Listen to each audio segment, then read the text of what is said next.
નમસ્કાર દર્શક મિત્રો, કિસાન સમાચાર ચેનલમાં તમારું સ્વાગત છે। જાણીએ આજના તાજા અને સૌથી મોટા સમાચાર। હવામાન વિભાગની મોટી આગાહી, કોરોના નામનો રાક્ષસ જાગ્યો, ખેડૂતોને રડવાનો વારો આવ્યો તો કેવાયસી નહીં કરનાર સામે કડક કાર્યવાહી। પીએમ મોદી ગુજરાતના પ્રવાસે, ભારત પાકિસ્તાન ખાસ જોઈ લો મોટી ખબર। આંબાલાલ પટેલની વાવાઝોડાને લઈને મોટી આગાહી। ગુજરાતમાં ભ્રષ્ટાચાર મુદ્દે મોટી જાહેરાત, બેંકોએ આપી મોટી ચેતવણી। બોમ્બ વિસ્ફોટનું ષડયંત્ર અને રાજકોટમાં ધોધમાર વરસાદ। આ તમામ નાના મોટા સમાચાર જાણીએ તે પહેલા કિસાન સમાચાર ચેનલમાં મિત્રો તમે નવા હોય તો ચેનલને ખાસ સબસ્ક્રાઇબ કરીને વિડીયો લાઈક કરી દેજો। આજના સૌ પ્રથમ મહત્વપૂર્ણ સમાચાર। ગુજરાતમાં હવામાન વિભાગની મોટી આગાહી। ગુજરાતમાં આવનારા દિવસોમાં શક્તિ નામનું મોટું વાવાઝોડું આવી રહ્યું છે। ગુજરાતમાં અત્યારે આ શહેરોમાં મિત્રો ખાસ સાંભળી લેજો, પડશે ધોધમાર વરસાદ। ગુજરાતમાં ફરી અત્યારે મિત્રો વરસાદી માહોલ જામશે, કારણ કે રાજ્યમાં આવનારા 7 દિવસ માટે સાર્વત્રિક વરસાદની આગાહી વ્યક્ત કરી દેવામાં આવી છે। મિત્રો આજથી 25 મે સુધી રાજ્યમાં છૂટા છવાયેલાથી ભારે વરસાદની આગાહી છે, જેમાં 22 મે થી 25 મે રાજ્યના કેટલાક જિલ્લાઓમાં ભારે વરસાદ આવી શકે છે।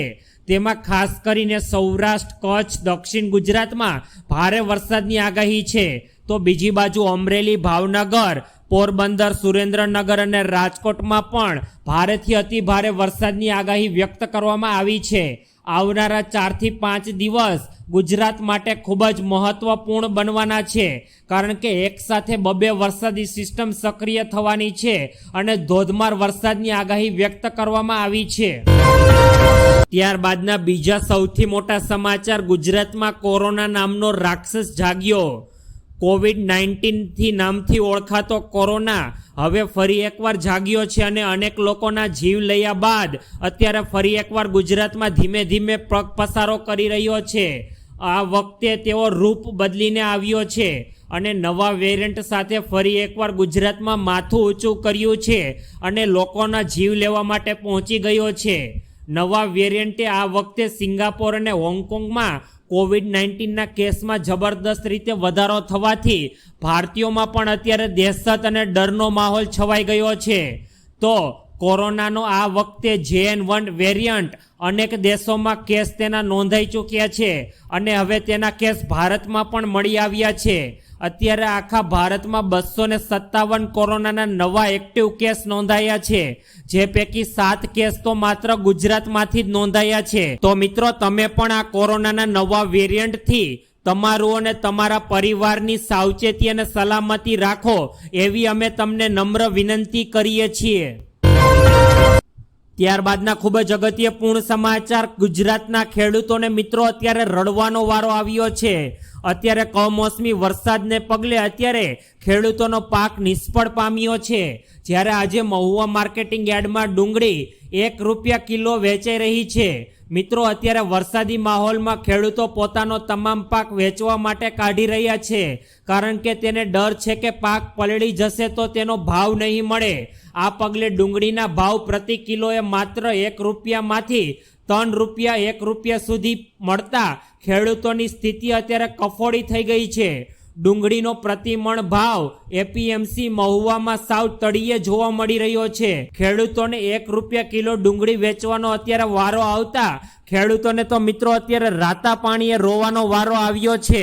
તો જે પણ ખેડૂત મિત્રો આવનારા સમયમાં મગફળીનું વાવેતર કરવા માંગે છે, તેઓને માટે ગિરનાર 5નું બિયારણ આવી ગયું છે।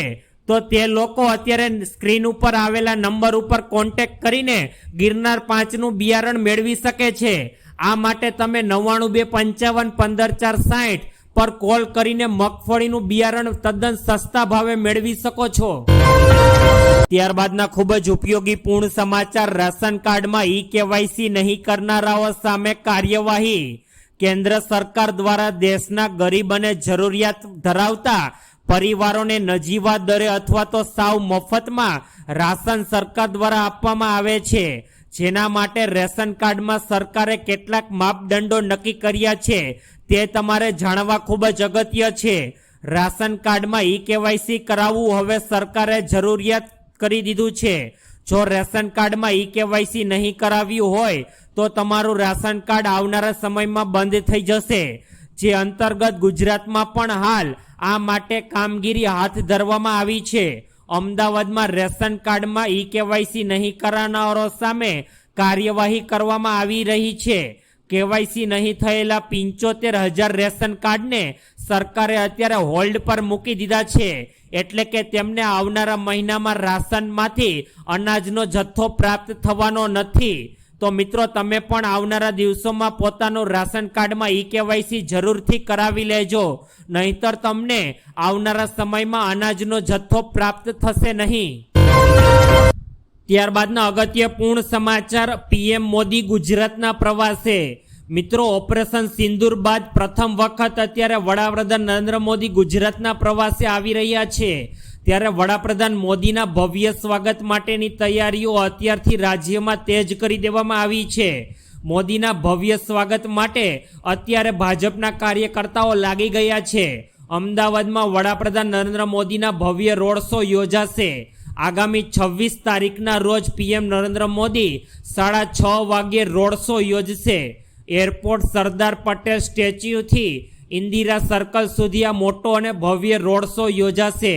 રોડ શોમાં મોટી સંખ્યામાં ભાજપના કાર્યકર્તાઓ અને લોકો હાજર રહેવાના છે.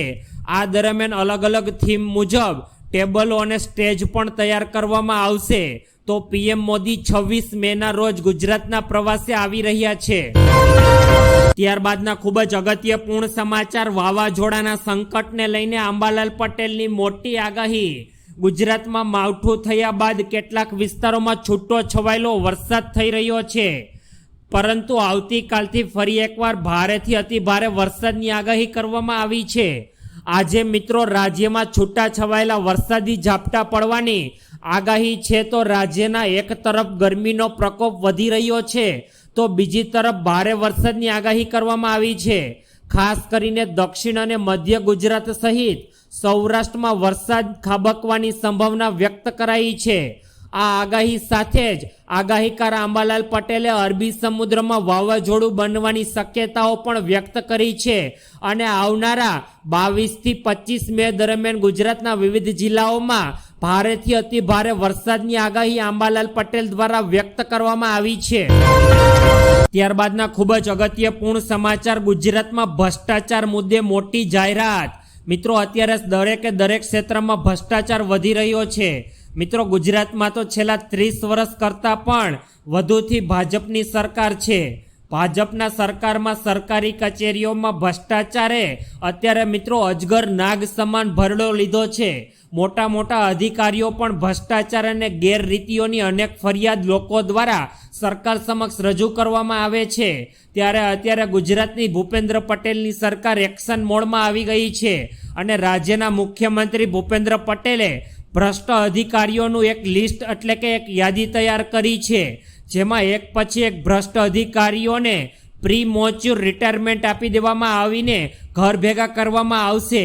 એટલે કે આ લેટર દ્વારા અધિકારીઓ પર તેવા લેટર પર સાઇન કરવામાં આવશે કે જેમાં તે અધિકારી સ્વેચ્છાએ સ્વીકારશે કે હું રિટાયરમેન્ટ લઈ રહ્યો છું. તેથી આ અત્યારે રિટાયરમેન્ટનું નામ આપીને ગુજરાત સરકાર દ્વારા અત્યારે ખૂબ જ એક્શનમાં ભ્રષ્ટાચાર મુદ્દે જાહેરાત કરવામાં આવી છે.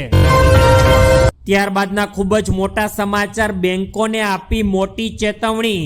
એસબીઆઈએ તેના તમામ ગ્રાહકોને અત્યારે ખાસ અને મોટી ચેતવણી આપી દીધી છે. મિત્રો, જો તમારું પણ બેંક એકાઉન્ટ એસબીઆઈ બેંકમાં રહેલું છે તો આ સમાચાર તમારા માટે ખૂબ જ મહત્વપૂર્ણ છે. એસબીઆઈએ એક સંદેશમાં લખ્યું છે કે પ્રિય એસબીઆઈ ગ્રાહક, સાયબર છેતરપિંડી કરનારાઓ મોબાઈલ ફોન પર મોકલવામાં આવેલી લિંક પર ક્લિક કરી અથવા તો કોઈ પણ નંબર પર કોલ કરીને તમને એસબીઆઈ રિવોર્ડ પોઈન્ટ રિડીમ કરવા માટે એક મેસેજ કે વિડીયો મોકલશે. આ એક સંપૂર્ણપણે કૌભાંડ છે. આવા કોઈ પણ પ્રકારના મેસેજ એસબીઆઈ બેંક દ્વારા મોકલવામાં આવતા નથી.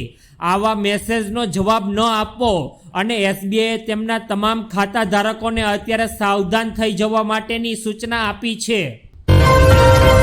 ત્યારબાદના ખૂબ જ મહત્વપૂર્ણ સમાચાર. બોમ્બ વિસ્ફોટનું ષડયંત્ર. મિત્રો, ખૂબ જ અગત્યપૂર્ણ સમાચાર. આંધ્રપ્રદેશ અને તેલંગાણા પોલીસે રવિવારે હૈદરાબાદમાંથી બોમ્બ વિસ્ફોટના ષડયંત્રને નિષ્ફળ બનાવ્યું છે. આતંકવાદી સંગઠન ISIS સાથે જોડાયેલા 2 શંકાસ્પદ આતંકવાદીઓની પોલીસે ધરપકડ કરી છે. જો પોલીસ દ્વારા બંને આતંકવાદીઓની ધરપકડ ન કરવામાં આવી હોત તો અત્યારે હૈદરાબાદમાં મોટો બોમ્બ વિસ્ફોટ કરવામાં આવી શકે તેમ હતો.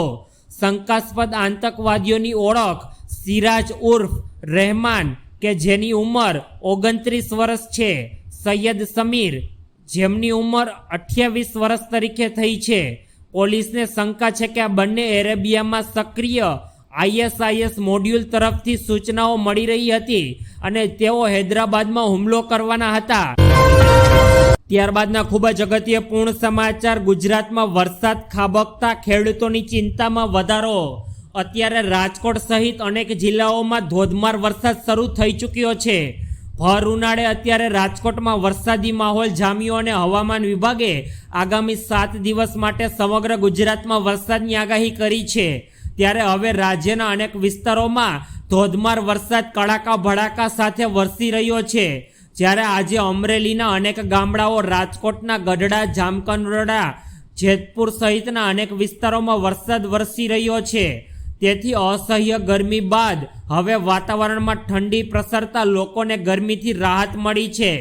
રાજકોટ જિલ્લાના અનેક વિસ્તારોમાં ધોધમાર વરસાદ જોવા મળી રહ્યો છે.